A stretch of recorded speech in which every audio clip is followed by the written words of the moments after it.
it's very different from Canadian. So what do you think about it? You think it's harder, easier? What do you think about the different culture between Mexico and Canada? Well, she says if you recommend to go and live in Canada? Where you want to live is a personal choice. What I see in Mexico, and when I first came down to Mexico to speak was maybe 6 years ago, and it was just the hard-working people. Like, you guys have an amazing work ethic, physical work ethic. Canada, there's a lot of jobs that are lower entry jobs, and typical born in Canada Canadian doesn't want them. They're lazy physically. But what I see is you have a very rich history, a very rich culture. I love all your traditions. But what I see is we have a lazy mental side, not physical, it's mental. We accept the fact that you should work 6 days a week, 12 hours a day forever and not be rich.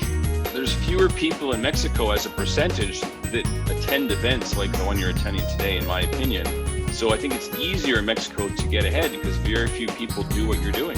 So the biggest advantage you have attending Mariana's workshops is you're going to out-learn your competition. You're going to outsmart them. I mean, you have to work smart.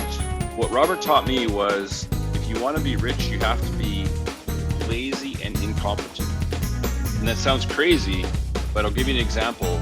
The way that I try to operate is I want to be as lazy as possible, and I want to have a really good, strong team around me.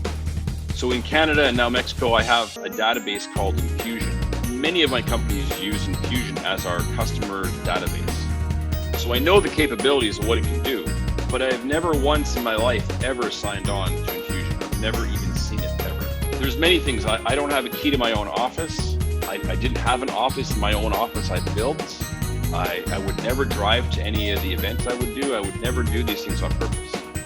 Even the 5,000 properties I bought, most of them I've never seen. I've never been to them, ever. So just think of that. I bought a $20 million apartment building. I've never seen it. So if you look at your contexto on the flip chart, mine is different. I just want to have really good people on my team, and I just want to ask questions. Mariana, I'm not sure how I got into that, but hopefully I just want them to understand my mindset is different than it used to be 15, 20 years ago. It's always changing.